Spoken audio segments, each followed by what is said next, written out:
Hello, friend or foe family. I'm glad to be back. Today I'm here with the wonderful, amazing Torres. How you doing today, man?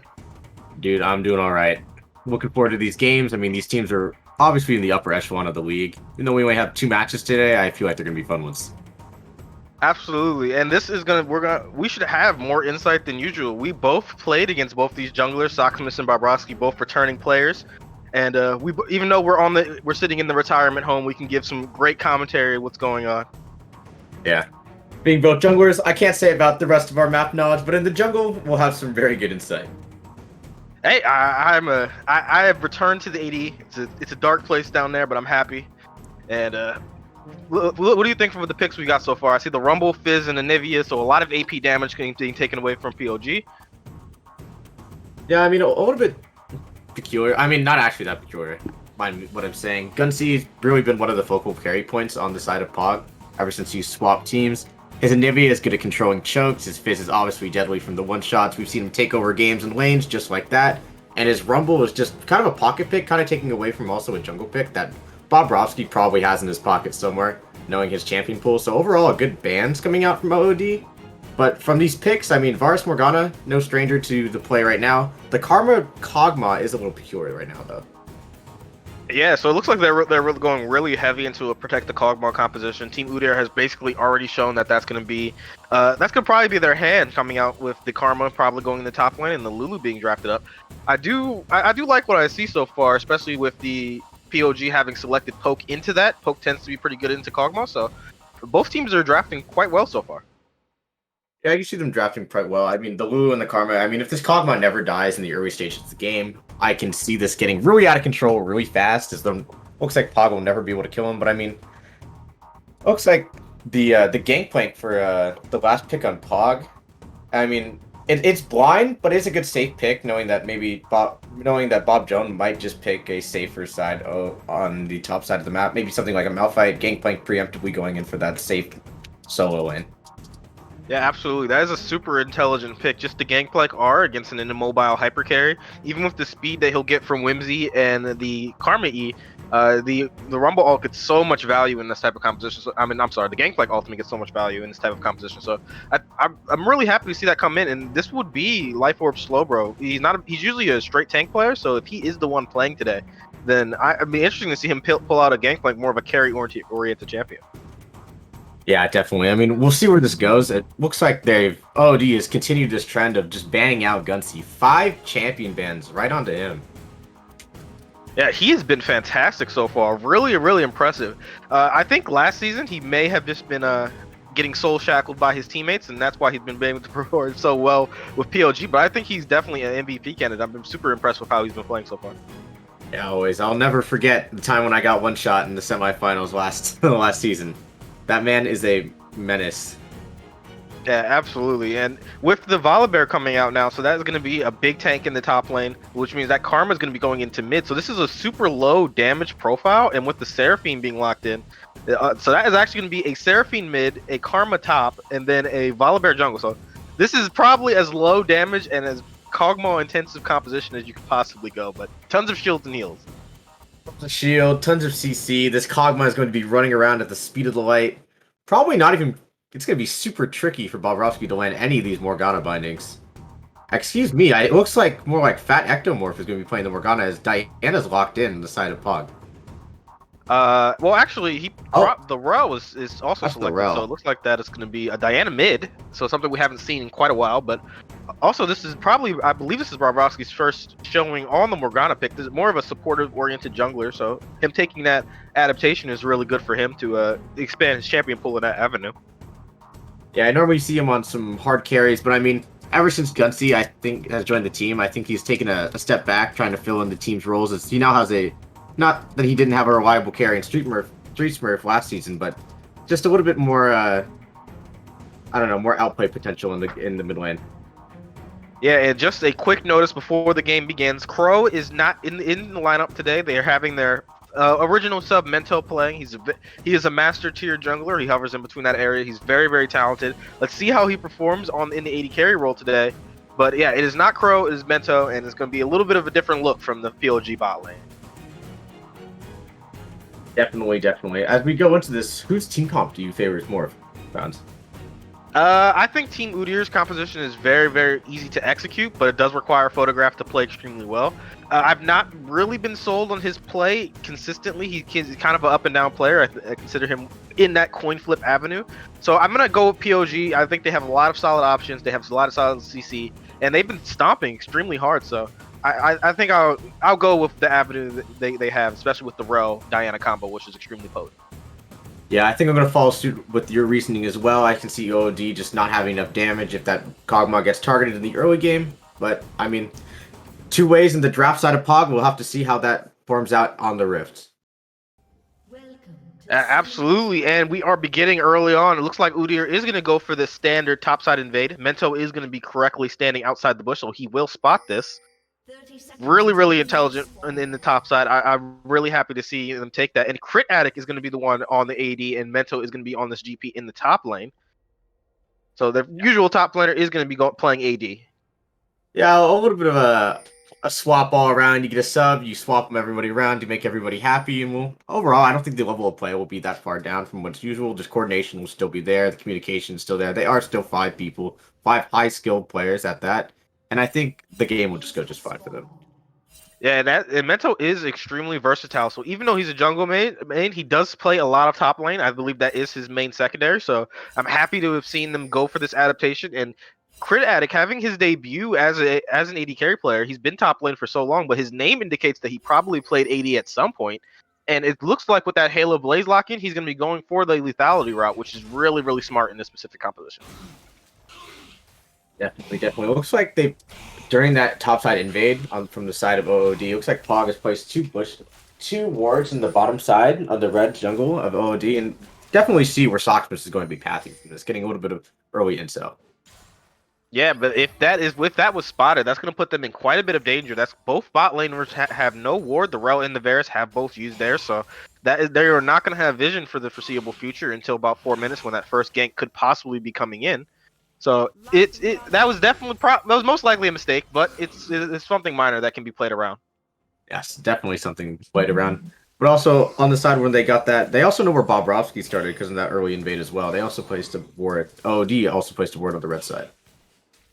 Yeah, and it looks like Bobrovsky hasn't done the new optimization with the Morgana jungle path. You can do a double. Oh, this is going to be a big trade. That's going to be Bob Jones getting a decent trade into the Gangplank. But he didn't go for the red Wraith Stomp. Morgana is one of the very few junglers that can solo both the red and the Wraith camp at level 1. So this is going to be slightly slower, but still quite decent. He's going to be a little bit behind the Volibear's clip.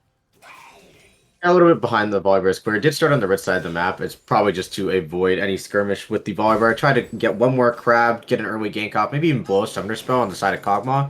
Because, I mean, if Kog'Maw does end up losing a Summoner Spell like Flash early on, that bot lane can just be attacked and attacked. They're only damaged, and if their damage falls behind early game, it's going to look really bad for the mid-late game. Yeah, it's going to be really big. I want to really look to this mid lane. This is going to be a big point of target. And the substitute player, Jato, who has been playing extremely well for OOD, I hope I pronounced his name correctly, is not in today, and Bob Jones is returning. So he is probably better mage player. I know he is very good at that. He did formerly be a mid laner, so I'm really happy to see him back and see what he can pull on this Karma, because he needs to win this lane, and he's doing just that so far. Yeah, I mean, the Gangplank is a smart pick. You're playing to wait, playing for a more of a relative weak side early top lane. But I mean, the Karma Flex was it was good in the sense that it will bully out this Gangplank. Obviously, that POG did not know, but I mean, it's just what happens in the push and pull and draft. You have to give something up to be stronger at another side.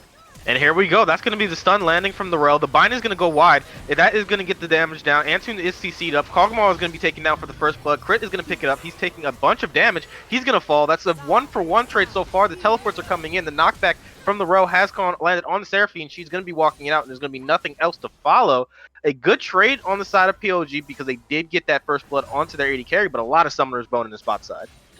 Hey, you can see the map. About 8-9 Summoners already blown from both sides, and we talked about this earlier, but I mean, Morgana starting on the top side of the map makes the roam down to the bot side. Of course, the fight was already initiated by the bot side of POG from Crit Addict and Fat Ectomorph, but I mean, early Summoner spells, all 4 Summoner spells blown on the bot side of OOD, and now they're going to have to play kind of defensively unless they want to be punished in lane even more.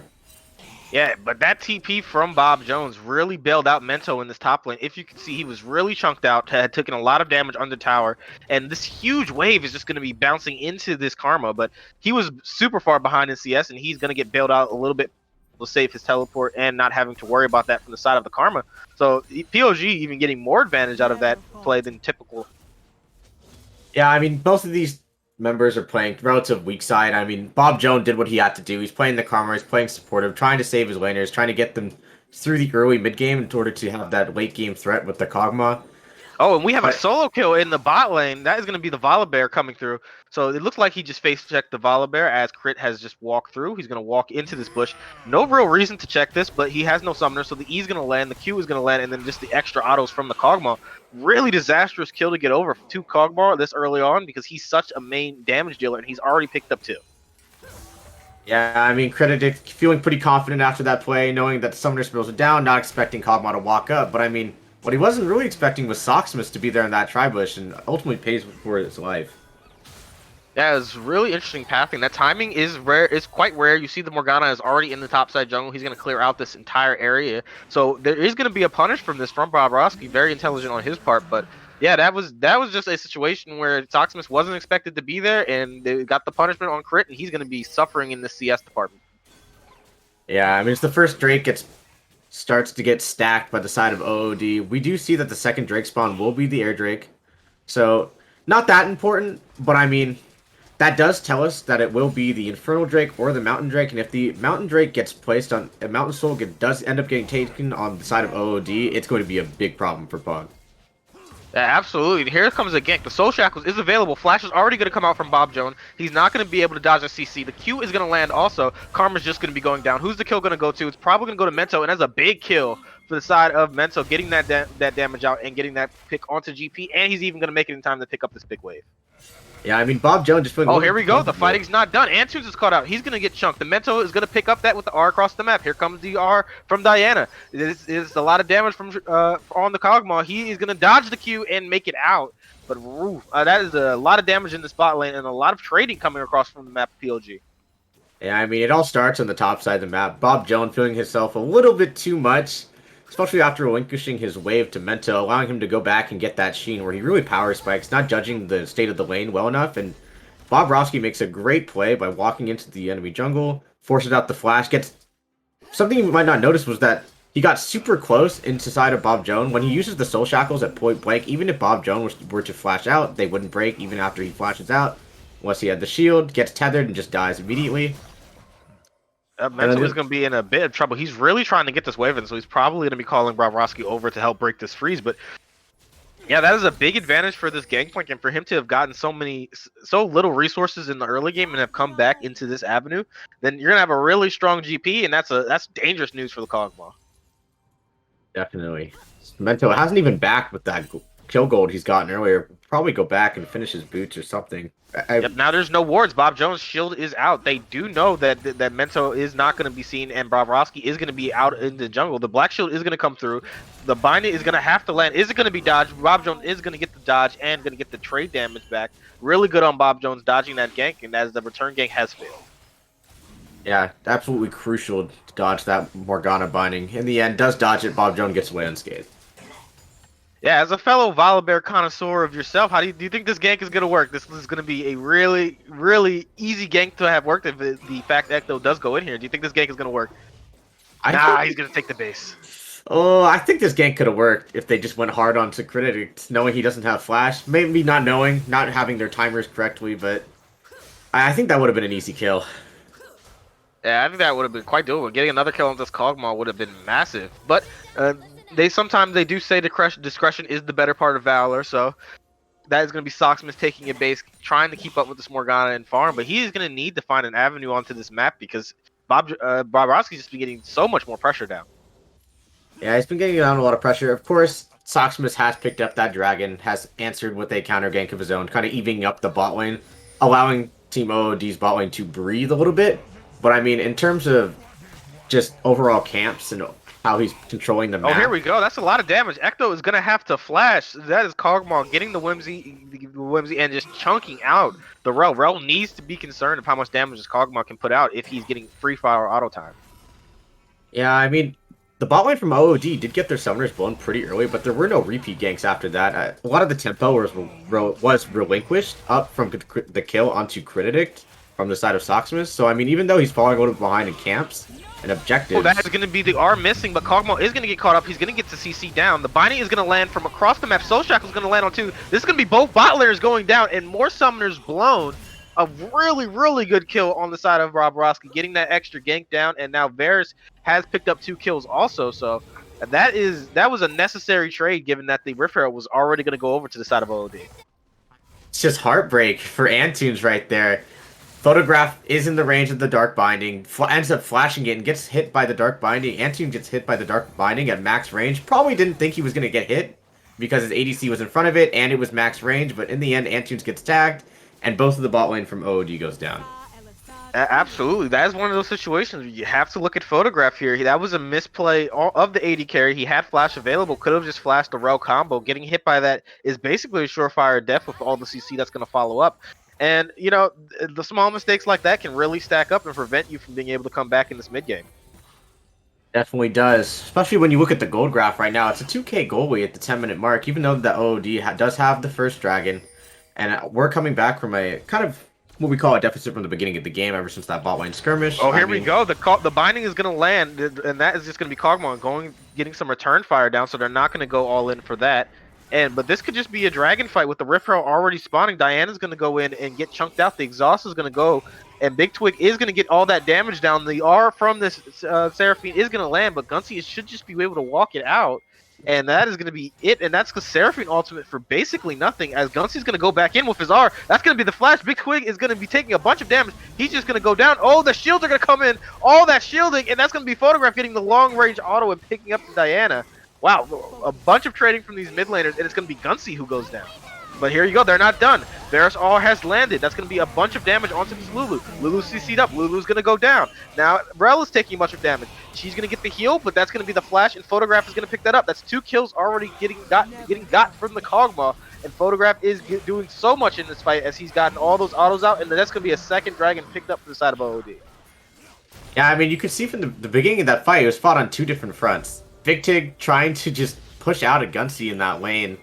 Kind of miscalculating on his damage. As soon as Big Twig uses the ult, you think it's over, but Gunsy just goes back in. TV's back in, gets a little more damage on him. But I mean, you could see Gunsy wanting to turn onto Big Twig, but the shield, the Mantra shield from Bob Joan, really just saving Big Twig, bailing him out. Looks like a little bit of a miscommunication, though, on both fronts. But in the end, it looks like it goes the way of OOD. Yeah, that is massive shielding, and sadly, they'll be waiting quite a bit of time for Varus to have picked up that Serpent's Fang and really get that extra damage down. Now, Varus is going the Duskblade. This is a different tile tech. Some people will go for Duskblade. Some people will go for the Prowler's Claw, as the Prowler's Claw gives you more lethality, and people like that avenue to be able to Prowler's Claw 2 minutes and get the R off. So he's going for the stealth. He is going for that long-range damage with the ability haste that you get. I like the decision, and they will need a bunch of poke to really prevent this Kog'Maw from getting massive damage out. Yeah, I think these mid-game fights are going to be key with the lethalities here. But here we go. Antunes is going to get stunned up. The Whimsy has gone through, but that's going to be the R. The Q is going to land from Varus. Now Lulu is going to be going down. Is they going to get the kill over? Bobrovsky is going to pick it up. So let's hopefully no one else is going to die here. This is a 4-man overload on the bot side. Volibear and the Kog'Maw is here. It looks like they're going to try to bait out the dive, but Volibear is going to show to prevent anything further from happening, as this wave is just going to be picked up on the side of Photograph. But Gunsy has stopped his base, so he's going to be walking up. They are looking for this, but they are just trying to get as much damage down on the tower as possible, as the wave has now died. Turret plating will soon fall. Yep. It looks like I'm not hearing anything from Torres at the moment, but hopefully he'll be back in just a moment. There he is. I'm here. Had the mic button, the mute button on. But I mean, you can see the push and pull of this game. I mean, OOD makes a play. They win that dragon over. They win the fight. They get 1 or 2 kills, and then all of a sudden, POG is back on the map, and they're making plays on the bot side of the map, trying to get back the tempo that they lost. Yeah, absolutely. And now they're camping this bot bush. Mento is still struggling in this top side. Karma just does so much damage, and with that Shrelis, he's basically ungankable. But yeah, they're just looking to try to punish this Kog'Maw Lulu, but Kog'Maw is 4-2. He's happy. He's sitting pretty, and he's going to be ahead in CS as this wave comes in. So you got to say, it looks like that OOD's bot lane is getting the advantage out of this. Yeah, I mean, with as much pressure as POG has put onto the bot side of the map with the repeated ganks, Photograph and Antunes are absorbing it pretty well, aside from a couple misplays. Yeah, and Antunes is a former player of POG. He went to OOD in the offseason after some personal issues with the team. So he wants revenge, and he is getting it so far, with Photograph being so far ahead. Even though he has gone down quite a few times, a strong Kog'Maw is really all they need to carry these late game fights. Definitely, we'll see, and we'll see as the game progresses later into the states of the game. We'll see at the next, probably the next dragon fight. We'll see if where this game goes from here. Because I mean, if OOD picks up another dragon, they will be on Soul Point. It'll be the Mountain Soul to boot, and I don't see Photograph dropping if they end up if OOD manages to get Mountain Soul. Yeah, he will just have so much shielding, so much extra HP, and Kog'Maw is basically only vulnerable because of his low base MR, so it's going to be really on this Diana to get that massive damage out. She should be able to one-shot if Lulu is not fast enough on that Wild Growth, but there's so much counterplay. Whimsy on Diana, the Wild Growth will interrupt the Diana E. There's a lot of concerns to be made if they're trying to be diving in, and they're just going to be really needing to look for more of a poke aspect if they want to have a decent mid game. Yeah, I mean, as we're talking about a lot of what-if statements, and as we move into the mid and late game, check out what's happening now. Not much really happening on the map. I mean, everybody's really just waiting for that next dragon play to be happening in a minute. You could probably expect both teams to start taking backs after clearing the waves in the next couple of seconds. Oh, we spoke too soon. That's going to be a teleport going down, and that's going to be a teleport for nothing as... Yeah, who knows what OOD's idea was. It looks like they just want to get first tower with Bob Jones being here. But Crit Addict and Fat need to be concerned. They need to get off this wave. Dragon is going to be spawning soon, and you know they're in the area. But no, that's going to be Big Twig. He's going to get caught out. That's going to be all that damage coming down. He's not going to survive. Gunsty's going to pick it up, and now here comes the dive. Fat Ectomorph is taking a bunch of damage. The tower's going to get turned up, and the tower's going to drop. Ecto is going to die. That's going to be a 4-on-4 on the map, and with Dragon spawning, and this is third Drake.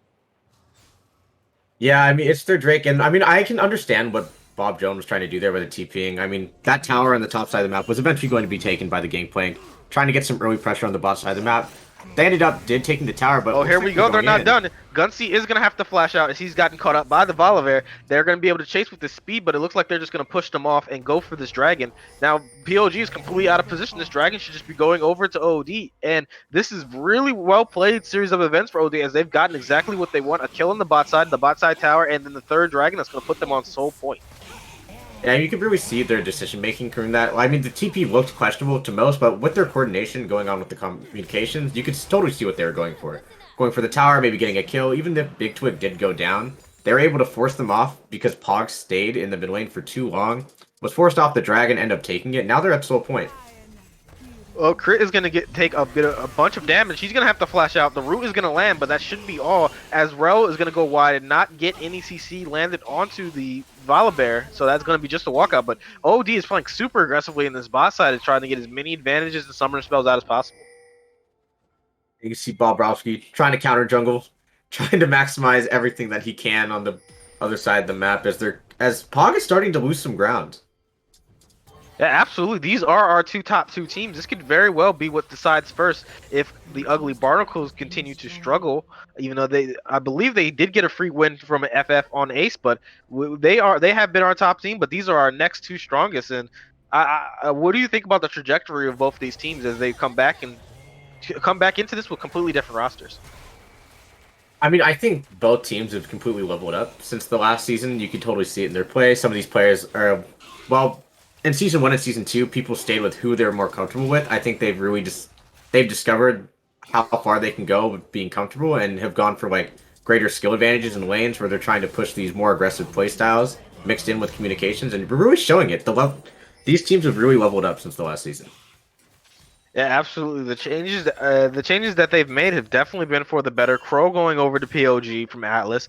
Them Antunes picking up POG support. POG giving over their support to OOD. So these teams are extremely close. They have to probably be scrimming each other, and this is a really tight game so far. You can tell that both these teams know what each other are going to do and are very intuitive of what's going on the map. Yeah, I mean, you can see it. I mean, Pog trying to fight back right now, trying to fight for vision control with all they can, but I mean, it's really dark from their side of the map, and it's really hard to get vision like this, even though they're ahead in the gold lead.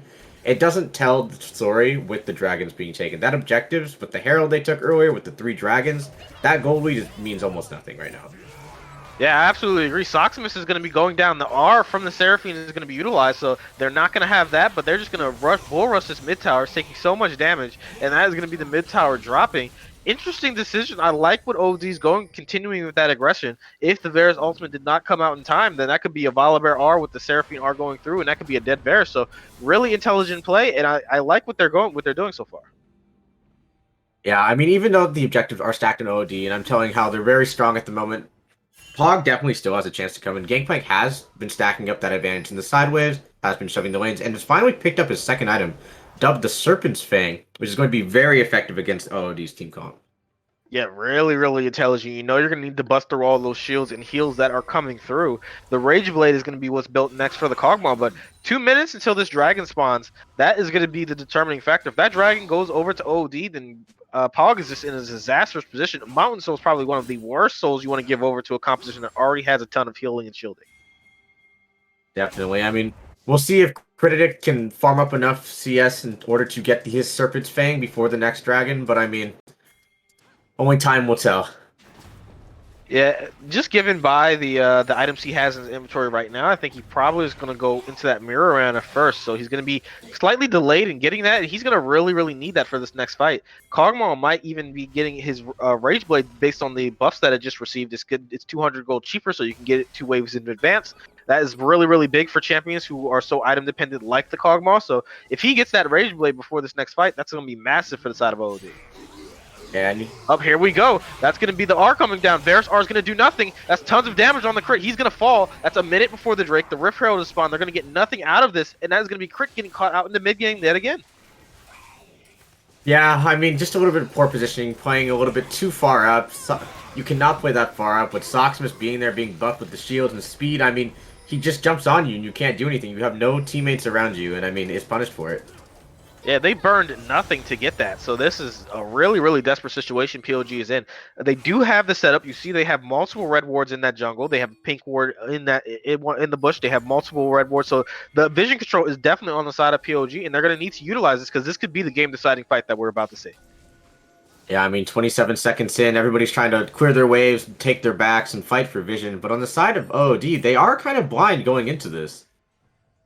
Yeah, let's see what angle they're going to try to take. Looks like they're just going to run through bot side. They are together, so the binding is going to go and land onto Soximus, but with all the shielding, that's not going to amount to much. And here comes the setup. Teleport is in. Gangplank is on the opposite side. This Gangplank ultimate and these barrels are going to be vital. Look at where Kog'Maw is standing. And as the setup comes down, Soximus is just going to look Morgana in the face and zone her out. Let's see when this dragon is actually going to start. The Varus R has landed. Antunes is going to take a bunch of damage. He's stunned. He's going to be flashing out. Now this fight is split. That's going to be Bob Jones. Bob Jones is going to go down on one side, but Photograph is going to pick up Crit Addict. Mento is getting chased out. He's taking a bunch of damage. Now the Gunsey has picked up a double kill. Bob Jones and Big Twig have both fallen. Photograph is going to have to do it all. He's flashing in. Mento's taking a bunch of damage. Mento's going to fall. That's a shutdown. Now Rel is going to be getting zoned out. This is a 3-on-3. But the key targets are still alive. Soximus is still alive, and Antunes are still here. The shielding is still here. The ultimate is back up from the Volibear. He's gone in by himself. That's going to be Bob Jones getting. That's going to be multiple kills. Multiple kills for Photograph as he's going to pick up everybody, and that's going to be the Mountain Soul going over to the side of OD. Fantastic fight. Fantastic fight. I mean, it looked scary at first for both teams as the fight gets essentially split up into 3 points of contact. But I mean, Photograph making the big play. You could see what really came down in that fight was two things. One, it was the finished item on Photograph. Without that finished Rage Blade, with the Gwynsu's Rage Blade before that fight, the auto attack on Mento wouldn't have gone through because Photograph had stacked it up 6 times, gets that auto attack following up Mento, and then the Antunes polymorph onto Gunsey at the end of that fight really changed it. And in the end, OOD comes out on top, barely winning that fight, but they do have the soul, and they're going to be in a very commanding fashion from here on out. And look, yep, and that is going to be the gold lead just shrunk by 2K. Now this is basically an even game, and Kog'Maw goes back to base, instantly picks up a full item with that Hurricane, and now he is extremely dangerous. Now Hurricane is not going to get as big as value because there's not that many champions to get the multiple bolt stacks on. Phantom Dancer in this case probably would have been better, but even then he's extremely happy. That's more on hit from the Rage Blade, and this is a situation where you just can't team fight anymore. They need to look to get advantage from these split pushers. Yeah, I mean, POG is looking in a really bad spot right now. Of course, they still have those tools to get picks. The Var Assault, the Morgana Binding, the Gameplay Code to slow him down, Gunsy's overall burst. But I mean, having that Mountain Soul and having OOD group up like this, it's so hard to do just that. Yeah, Seraphine is going to be the one with the teleport, so she is going to base and max just Diana. This is going to be the opportunity for Gunsy to make a big play. If he can get a solo kill on this Seraphine under tower and then maybe look to prevent this Baron, that's going to be the avenue. But Baron's already started. They Yeah, I are mean, look shredding. at this. Kog'Maw melts it, and no one has checked so far. That's going to be the pink ward dropping. Teleports are available for both these mid laners. They should be joining soon. Gunsy is going to blow the trigger first. Now the teleport is going to come in. That's going to be the behind choke. That is going to be the bunch of damage onto the Kog'Maw. He's going to get the speed. The R for Seraphine is going to go wide. That is a big tool down gone, but that is a decent trade for Gangplank R for the R from Seraphine. And as they continue to walk in, Mento is going to be walking up slightly too far, so he's going to get a little bit of damage down. He's actually going to dodge most of it. But really, really good bait to get the teleport out from the side of POG. That is one of their huge split pushing tools, and now not having that's going to be really difficult when this next advantage comes. But Mento's going to get caught out. He's going to get stunned up. He's going to have to orange. This is a bunch of damage. That big twig in. Soxmas are the only one who is here, though. Mento is going to get out. Look at all the CC. That's going to be the Soul Shackles landing. That's going to be Photograph. He's going to be picking up Varus on the opposite side. And these, once again, these fights are split, but an 80 carry pick, and now that's going to be Baron getting started up yet again. Yeah, I mean, you can see what happened there. I mean, Mento pushed a little bit too far, hanged out a little too long, and thought the fight would be on the top side of that map. But I mean, in the end, Kritidik and Gunsy were coming in from the bot side of the map. Oh, look at this. Barbarossi's going to go in. He is going to be in the pit. And that's going to be Bob Jones actually picking up. Oh, Morgana did steal it. Morgana stole it. And Barbaroski has gotten the Baron. Oh, it's just heartbreak. I believe that Baron dropped down to 3 HP, and Soxmas never used his smite. Yeah, here we go. That's going to be the blast cone in. A bunch of damage. People are still hitting it. And then this is going to be the puddle picking it up. Wow. That is a disaster for the side of OOD. That is not what they wanted to happen. I mean, there's just so much AoE damage that I think they were trying to hit Bobrovsky, but we're also hitting the Baron in tandem. And I mean, Baron goes down to 2 HP. Soxmas kind of never uses his smite. And I mean, it goes over to Pog. Yeah, and the puddle does do % health damage, so that is always a danger. You never really know when that those ticks could pick up something that is vital as the Baron, and that is going to be a big advantage from the side of POG, who had been struggling so far. Yeah, I mean, of course, OD does still have the Mountain Soul. That will never go away. The Baron buff only lasts for 3 minutes, but I mean, while they do have it, they will be able to push out waves, try to get those new items, and we'll see what they do with it.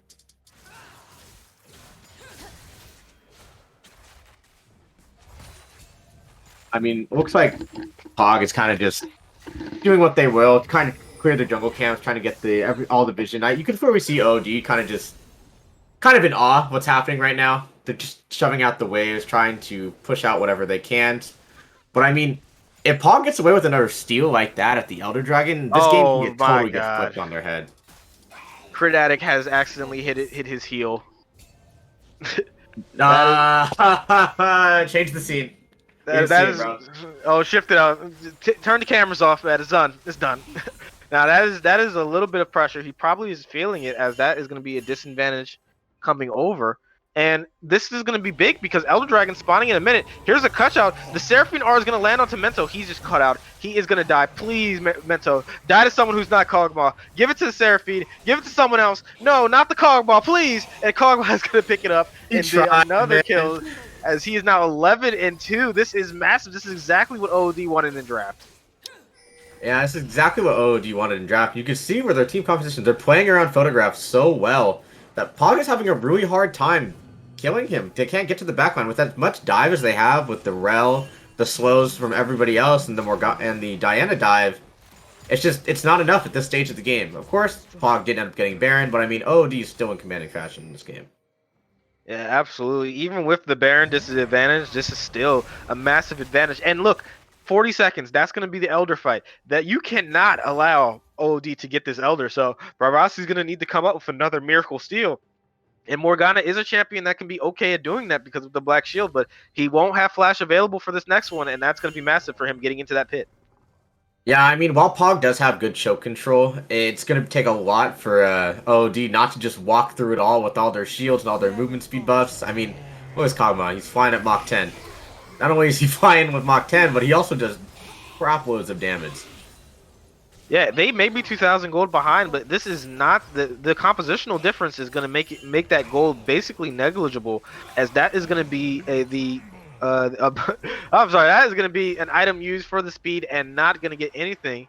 And now they've got an advantage in the pit.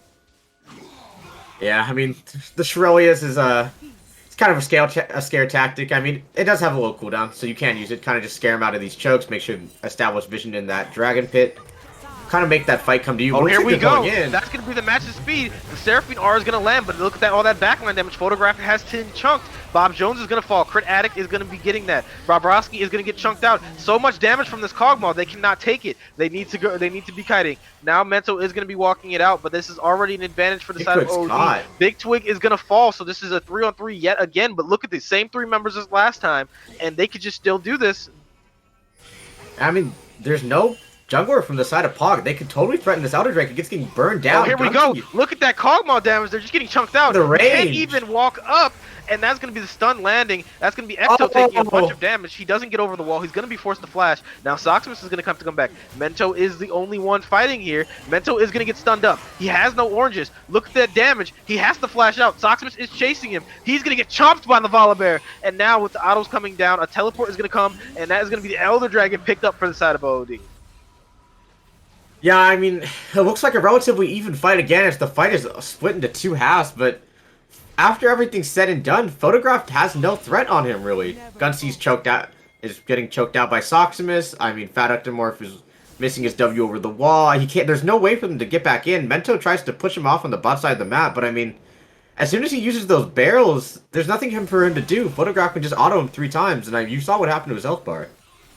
Yeah, absolutely. That is really, really sad, especially when you're in the situation where you've gotten the flash, the heal out of the Cogmaw, so now he has everything down, but look at all these shields and healing, and he has the Elder Drake. They're going to need to give up this tower. A tier 2 is not worth losing the game over. Here comes the stun. Ecto is not getting landed. The black shield is on, but that's going to break. Look at the long range. That's going to be 2 people hit up by the Seraphine R that is not going to get any follow-up, but look at this. They are just going to be able to run it in, and you cannot fight this. I mean, it looks like POG isn't that worried yet. Gunsy's still on the bot side of the map, trying to farm another wave before the mid lane wave comes back for OOD. But I mean, for the next minute or so, while they have this Elder Dragon buff, they could potentially end. Yeah, this is the opportunity to end. Now we have it. Now that's going to be the Volibear going in. Bobrovsky's going to take a bunch of damage. He's going to fall first. Now this is a 4v5. The tower is going to fall. But there is big damage gotten out on Big Twig, but the heals have not come through yet, so we do not know. The heals are now going to be landing, and that's going to be an inhib taken for nothing as Gunsy is in this bot lane split pushing, but all the people they're basing, are they going to look to stop back? Diana shreds towers. She is going to be picking it up. If these backs are delayed any further, this is going to be an end hit for Gunsy, and this is exactly the type of split pushing that they need if they're going to try to come back into this match. Yeah, it looks like more of a little bit of a macro misplay, though, because I think OOD probably could have ended the game taking the safer option, giving up an inhib in the way of doing it, but making sure they get this Baron. POG doesn't get it while Bobrovsky is dead. Yeah, absolutely. Baron is up, and Gunsy has base, so they're going to need to fight or lose this. Now this is a pretty poor positioning on the side of POG. That's going to be the barrels not landing, not picking up. Soximus is going to get the God Hand and smite it down, as that is going to be Baron picked up from the side of OOD.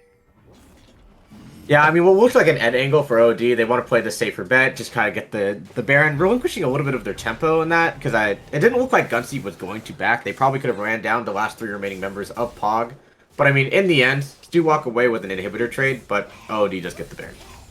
Yeah, absolutely. I don't know. I think if you're Gunsy there, you just have to look to try to kill this Seraphine and end the game, because once they group on this bot wave, what are you going to do? You can't go into the top side. The waves aren't pushed to the point where you can be utilizing this. And now that split push avenue is gone into a Baron and a Kog'Maw who's so massive. Look, Blade of the Ruin King now completed. Look, he is going to shred anyone with any pinch of HP. There's no tanks that can take any auto attacks. And what are you going to do at this point? Now Mento was on the top side, but he's not going to be as fast of a split pusher as this Diana would have been. Yeah, I mean, Mento's probably just trying to get enough gold to finish his item. You can see the pickaxe and the Cloak of Agility in his inventory at the moment. Trying to get as strong as he can before this probably inevitable final fight. But I mean, It looks like OOD just here wants we to run it go. down. They're going to try to fight early. That's going to be the flash from the Varus. He is still going to be locked down. That's so much damage. Photograph's going to pick him up. Now Morgana's going to fall. A double kill from the side of Kog'Maw, and you just can't take it. There's no one who can stand in front of Kog'Maw right now. Yeah, I mean, this is what was probably going to happen if they had stayed at the last push, but it's happening now. Soximus and the team are just running him down. And look at those shields. Diana's going to go in. A really good combo from the side of Ro, but is it going to be enough? You have 2 people. Now that's so much damage down. They're going to need to be fighting a triple kill. That's going to be a big barrel picked up by Mento, and they are going to clean up everybody. Beautiful base defense by POG. And now they're teleporting. Could this just be the game? You have 2 people teleporting. The only person alive is Big Twig. He's going to have to save it against 2. Is this going to be what's the game? Oh my god, this would be a massive throw if POG can pick this up. Big Twig is going to need to be the hero. Bob Jones is going to be coming up, is still alive on the Karma actually, so this is going to be a bunch of damage. Baron is still alive. Gunsy is going to be strutting through these towers. Look at all that damage. Bob Jones is getting it out. He is forcing them back. They're taking a bunch of damage. Gunsy is going to be into the GA. That's going to be the good auto. Is Bob Jones just going to pick up both of them? The minions are going to pick up Gangplank. He's going to die. That's going to be a double kill, and Bob Jones has saved the game solo by himself. Beautiful play.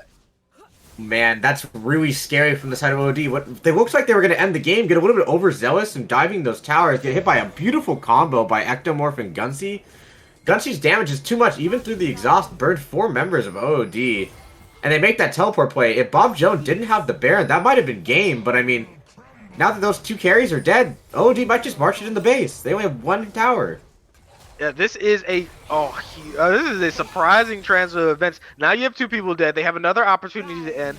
The Diana not being alive is massive. These 3 cannot stand the game. This is just going to be it. It's going to be over. Volibear is going to be running in with that Sorellia speed, but I don't know. This is anything that can be standing up. It's going to need to be a massive event. Soximus is going to go in, turn off that tower. A bunch of damage. Another huge engage by Ectomorph, but there's not going to be any follow-up. Soul Shackles is going to land on 3. Look at that damage. Photograph is kiting it all out. He's killing all of them, and that's going to be so much coming out. Diana is back alive, though. This is big. Can she stop it? She's going to go on to the Kog'Maw. Kog'Maw is going to Gale Force out. Aura is going to come down. Lulu's going to drop. Bob Jones is still alive. The heal is going to go. That's going to be Mento dropping. Now Varus is the last alive. He can't do it. And Photograph is going to pick it up. And OOD is going to get the win from the jaws of defeat as POG almost had it. But that's going to be OOD picking it up. Yeah, I mean, you could see from the beginning of the game, OOD had great macro decisions. POG fighting back, answering a lot of back and forth. And OOD ends up getting the Mountain Soul, and you think this game is over, but I mean, at the edge of defeat, POG almost came back. If it weren't for having that Baron buff, that totally could have been POG's game. Yeah, Ectomorph going for the superhuman plays, getting multiple multi-man rel ultimates, and he did everything he could, but it just wasn't enough, with Kog'Maw performing amazingly, 34,000 damage, really being the carry, and he managed to pull it through today. Yeah, I mean, Ectomorph played an amazing game, good fights, playing around him, even after the fight looked like it was lost. I mean, he played with the utmost confidence, not afraid to flash forward in a lot of these fights. Did lack a little in flashing a lot of the CC, being a little bit overconfident after winning these fights, but I mean, in the end, he's the one who got them a lead. Yeah, absolutely. Bob Jones putting the team on his back for 2 minutes solo defending the base. And what can you say? This man did everything he could. Look at all of that damage taken. And Volibear was just eating it up, not having died that many times. 63,000 damage taken. So a massive team effort. And OOD is going to snatch second place right from the side of POG. Indeed, they will. As I'm sure both of these teams will be looking for a rematch somewhere in the playoffs. For today, it does end up in OOD's victory. Yeah, absolutely. And that's going to be enough for us. We're going to head to break. But right after this, we're going to have an interview with the victorious OOD. And I cannot wait to hear what they're going to say about such a stunning victory.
What makes you an exception?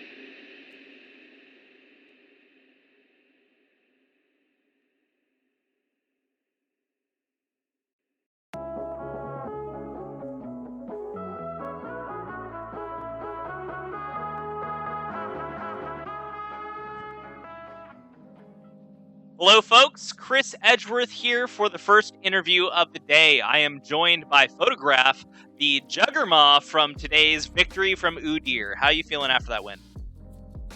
Feeling pretty good. It was a little dicey at the end, but it came to our results, so I'm happy about that.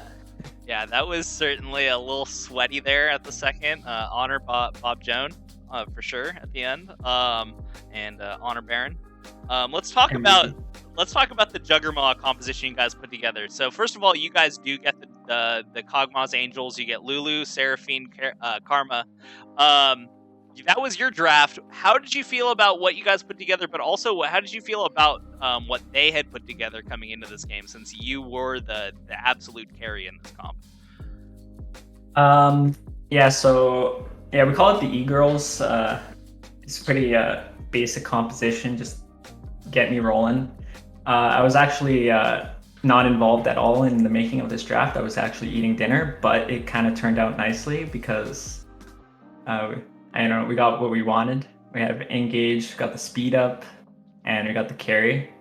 In terms of their draft, it was nothing too special. The Gangplank was probably the main concern. I think we had everything else covered in terms of what they could do.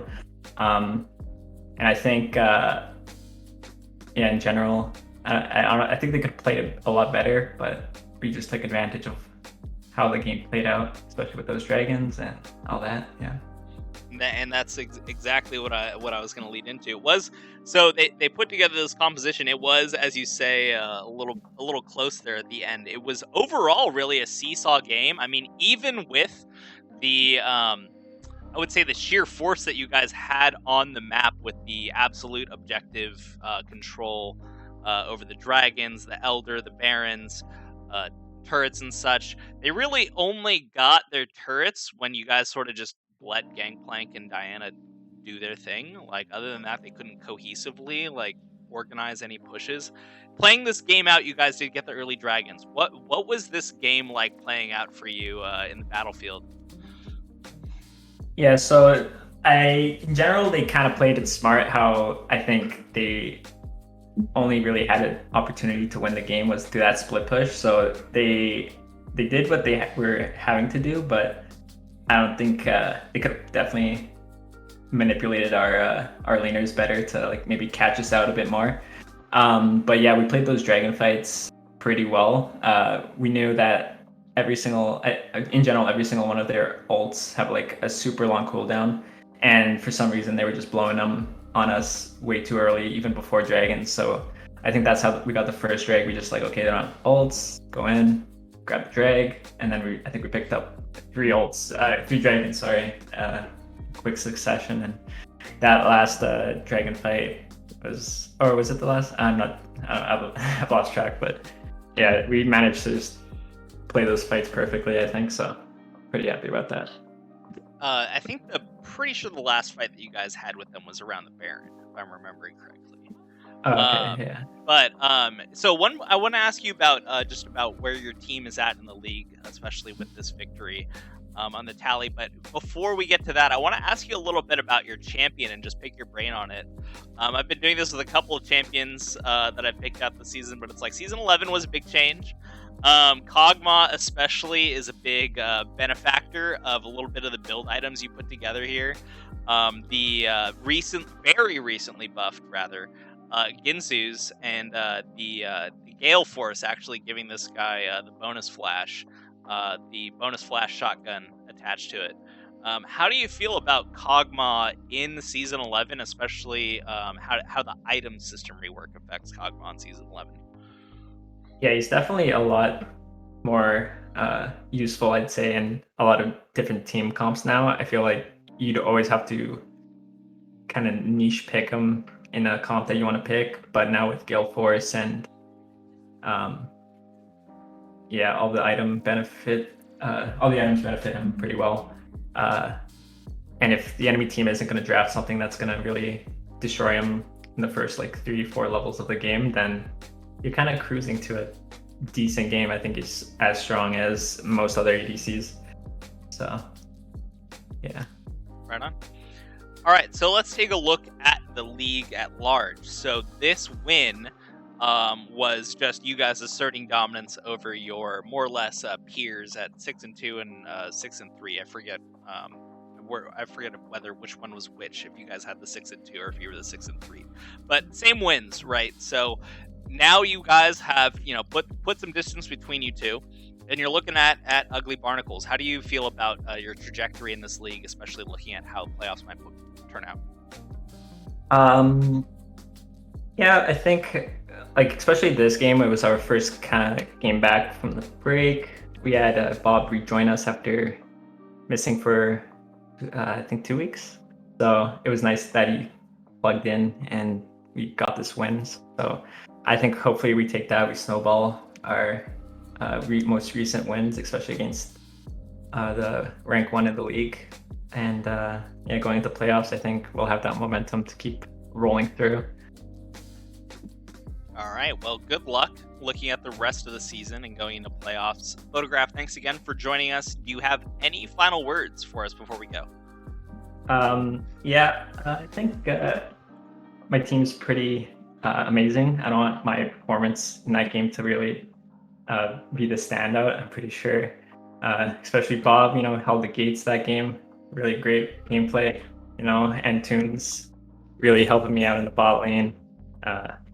Soximus, really solid volley. Every single jungler he plays pretty solid, and our rock in the mid lane. It's just, it's a team effort. So, cheer our team on, and hopefully we win.